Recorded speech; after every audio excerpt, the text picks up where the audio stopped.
How's it going, everybody? Severance, Season 2, Episode 10. We just watched the finale. Up until now, the Season 1 finale was the best episode of the show. This episode, Season 2, Episode 10, was like a movie in and of itself. This is the best episode of Severance yet. A lot of things happen in this episode, so let's get down to business. Let's start off with James Egan and his daughter, Helly, down on the 7th floor, continuing their conversation. We were right. The whole idea that James Egan saw his daughter in Helly R more so than his actual Audi daughter was correct. But the reason why is super interesting. He sees Kier in any Helly, but he doesn't see it in Audi Helly anymore. As she grew, that left her, and he's been chasing that ever since, which is why he utilizes those cottages to impregnate other women, to get new offspring, to try and find an heir that has the fire of Kier Egan in them, and Helly R has that. Now, keep this in mind because this is going to tie into the end of the episode, and it's definitely going to have effects carrying on into the future.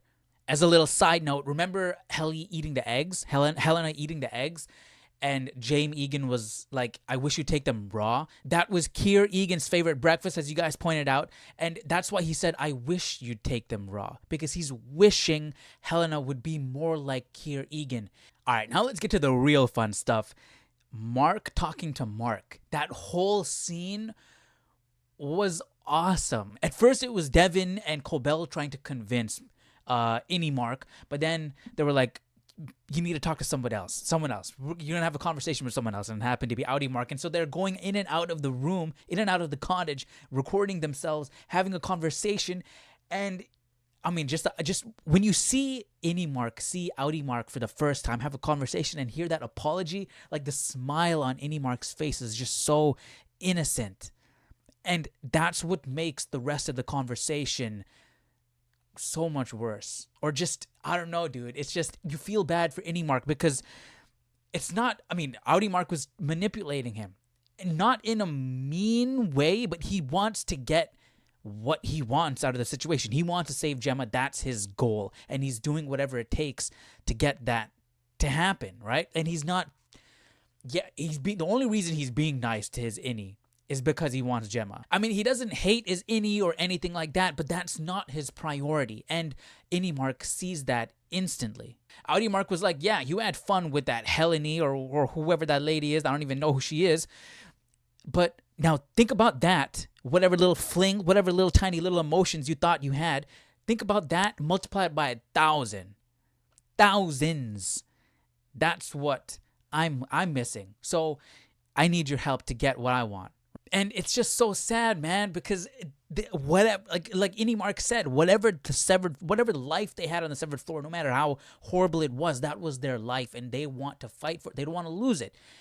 And if they take down Lumon, not only is Mark going to lose everything Mark is going to lose everything he's ever known. Every single Innie is going to die. He's like, you want me to sacrifice every single person that I care about, every single person that I've ever known, and other people that I've never even met. You want me to sacrifice all of them so you can save one person that you care about? And that just reaffirms the idea that the Audis don't look at the Innies as people, because they are just a result of a decision that the Audi made. And Mark is like, yeah, frick this. The next thing I see, I'm going to walk out this door. The next thing I see better be the severed floor, or I'm not helping you guys at all.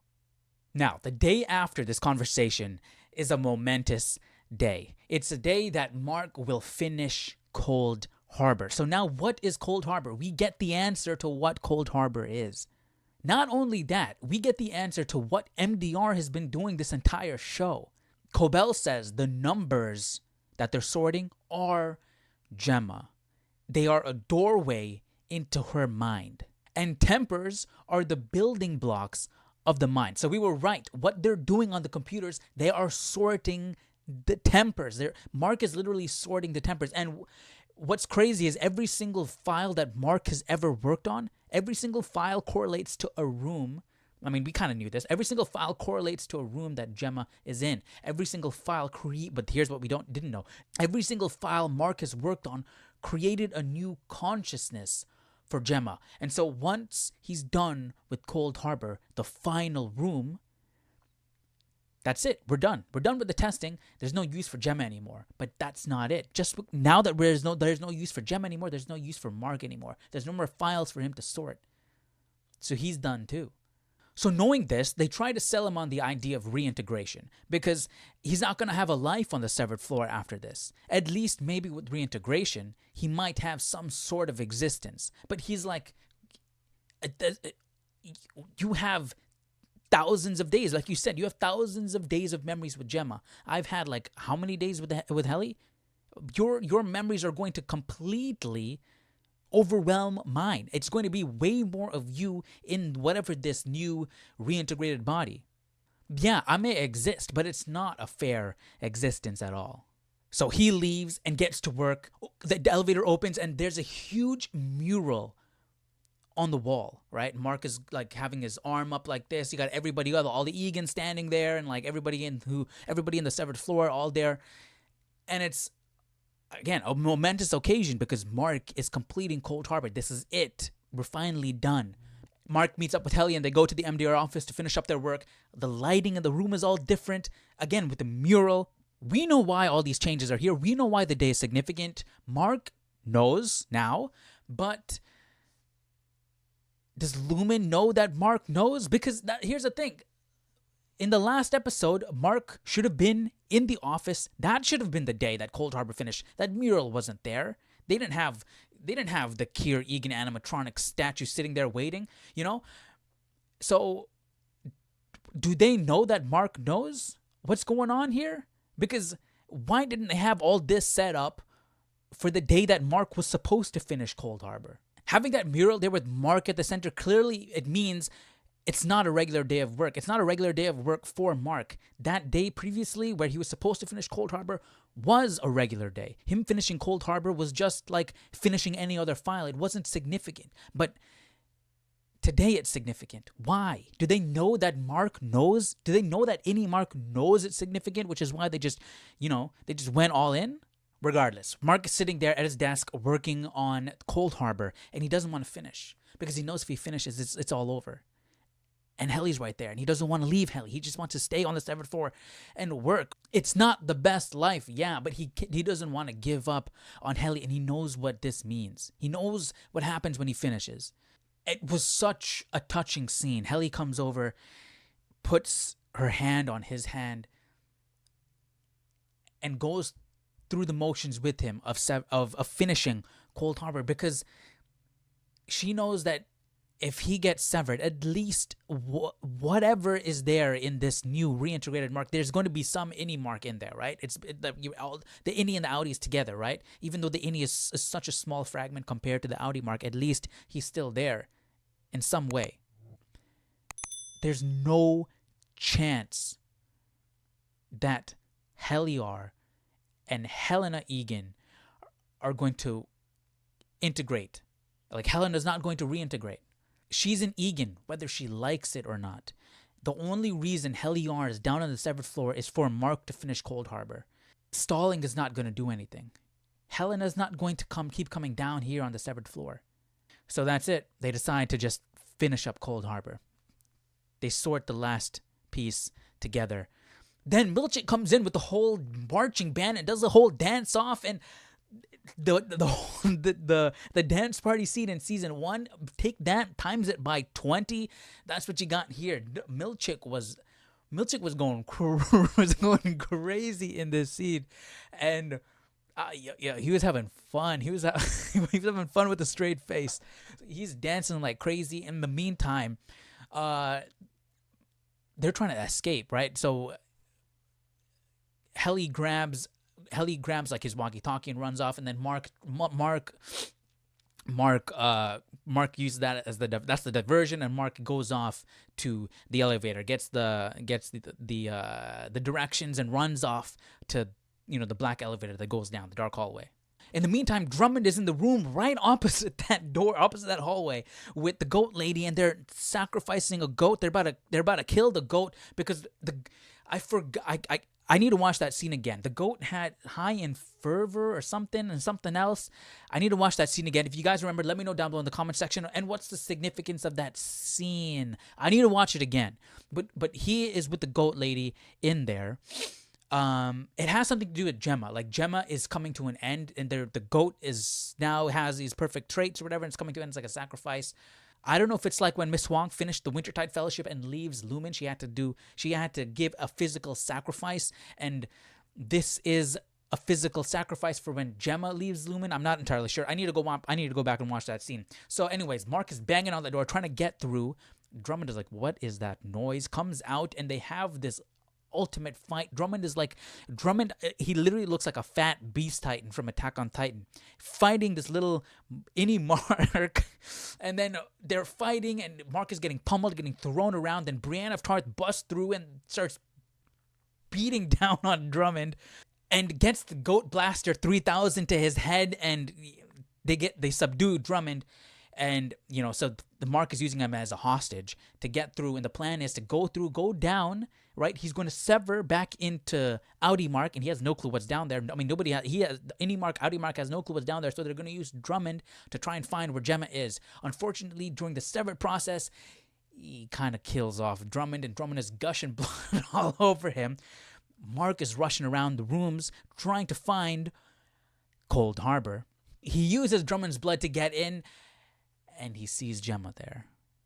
Gemma, they made Gemma wear the same clothes she wore on the last day she leaves. They're really trying to get a trauma response from her, right? They're trying, remember, this is stress testing. What are all the rooms? They're stress testing the severed procedure for the public so that people can sever so they don't have to deal with traumatic moments, right? And this is the most traumatic thing. This is the most traumatic thing in Gemma's life. She's putting on the clothes of the day she died. She's taking apart her dreams. The reason that everything in her life spiraled, the fact that she couldn't give birth, she's taking apart the crib. She's taking apart that.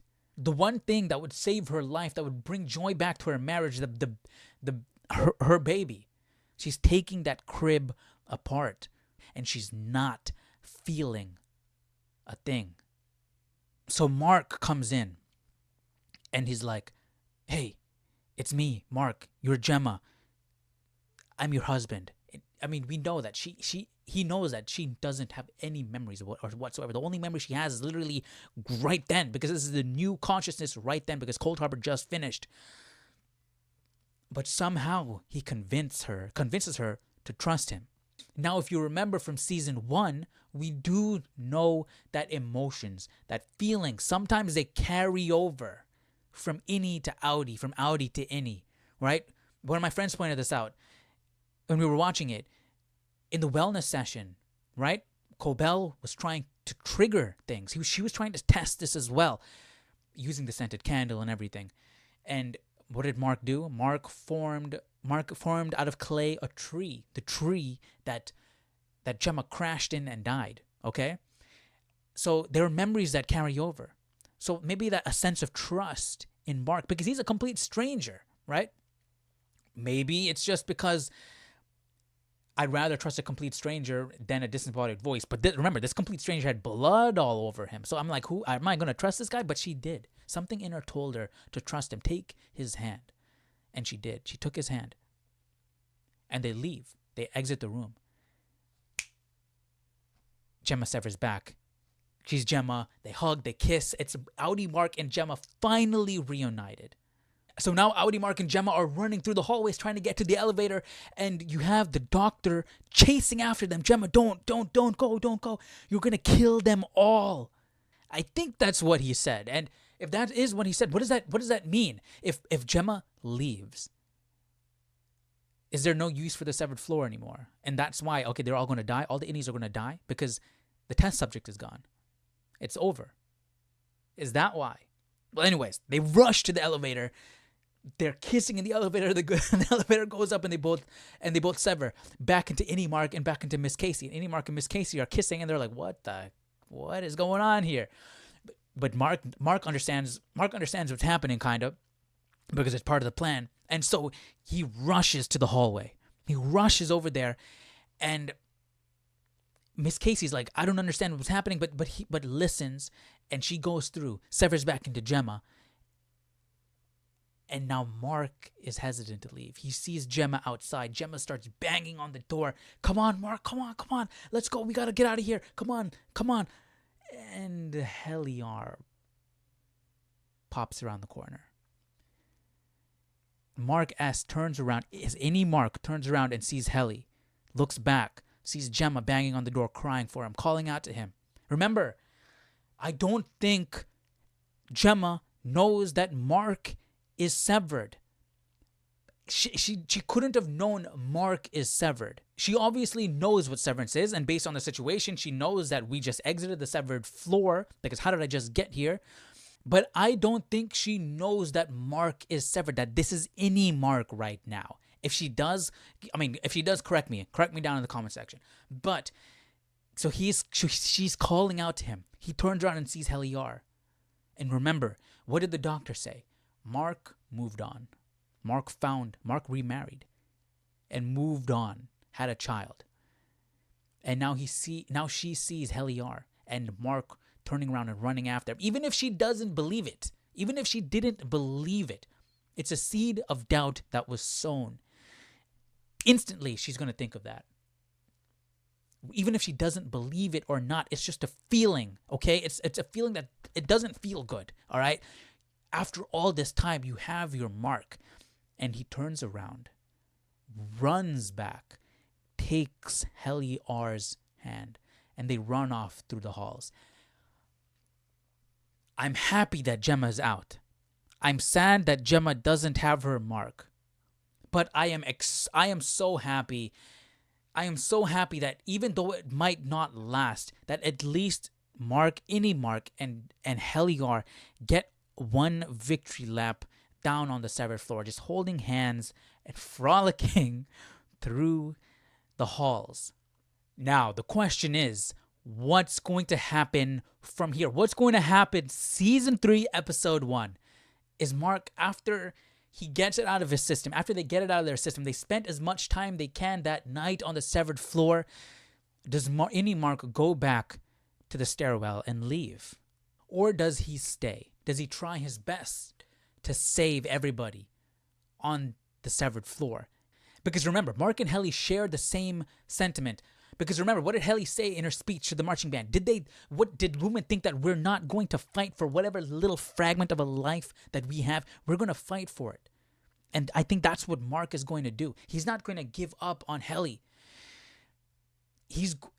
I don't think he's going to give up on Heli, and I don't think he wants to give up on her, and I don't think he wants to give up on every single Innie that's down there. I mean, if he leaves, the severed floor might continue, and therefore every Innie might live, but Heliar is going to die.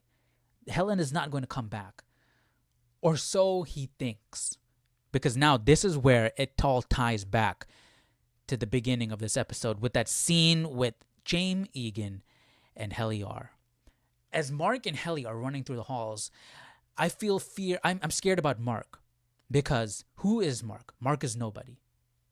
Once all this mess is done, let's say Lumon is teared down. I mean, fine. Let's say it continues, the severed floor continues, and whatever. Cold Harbor is done. After all of this, Mark is nothing. Who is Mark to Lumon? Nothing. Okay? He was just a tool to get Cold Harbor done. Okay? That's it. Once this is over, Audi Mark, Innie Mark, who cares? Heliar is Helena Egan. Nothing's going to happen to her. She's going to be fine. Once they whatever happens that night, let's say security comes in and they capture them both. They could kill off Mark. Nobody cares. They're not going to kill off Heliar, because that's Helena. Okay? Now, but let's take things even further. Let's take things even further into the future. What did James Egan say? He has been impregnating women to find an heir, to find somebody with the fire of Keir Egan. Who better than his own daughter? His own daughter again now has the fire of Kier Egan within her. It's not Audi Helly, it's Innie Helly. So now, who is the priority here? Who is the priority here? Jamie Egan is now going to favor Innie Helly. Innie Helly, I don't think season 3, when season 3 comes around, I don't think this is the end of Innie Helly. I think this is the beginning of Innie Helly. I think Jamie Egan is going to keep Innie Helly alive. Innie Helly is the future, okay? Innie Helly does not want to be the future of Lumon. Obviously, she hates Lumon. But Jamie Egan is not giving up on Innie Helly at all. And what does that mean? That means this is a chance that Innie Mark and Helly R can have a life together. Innie Helly and Innie Mark, there's a chance now. There's a chance. If Innie Mark does not give up, there is a chance here. There's still a chance. So what does this mean? Are they going to be able to convince Jamie Egan on reintegration and reintegrate Helly, like force Helena to reintegrate? I mean, maybe Helena will listen to whatever her dad says, right? Are they going to force into reintegration? Are they going to reintegrate? Or is it just going to be like, hey, yeah, you know what? I'm not interested in you, Helena Egan, anymore. I'm interested in Helly R. Audi Helly, yeah, that's done. That's dead. That's over with. We're just going to keep you Helly R from now on. Either way, I'm pretty darn confident this is not the end of Helly R. And that makes me very happy. This episode was so satisfying, dude. I'm very satisfied with this episode. The only thing is, like, dude, Gemma, I feel bad for Gemma, but at least she got out. And we can work from here. We're gonna figure things out. Audi Mark is not gonna die. They're not gonna kill off Audi Mark. I mean, she's going to get her Audi Marks in some way, okay? But at least now Innie Mark has a chance to be with Helly R. How that's gonna play out, we're gonna find out. But man, this episode was fantastic. I absolutely loved it.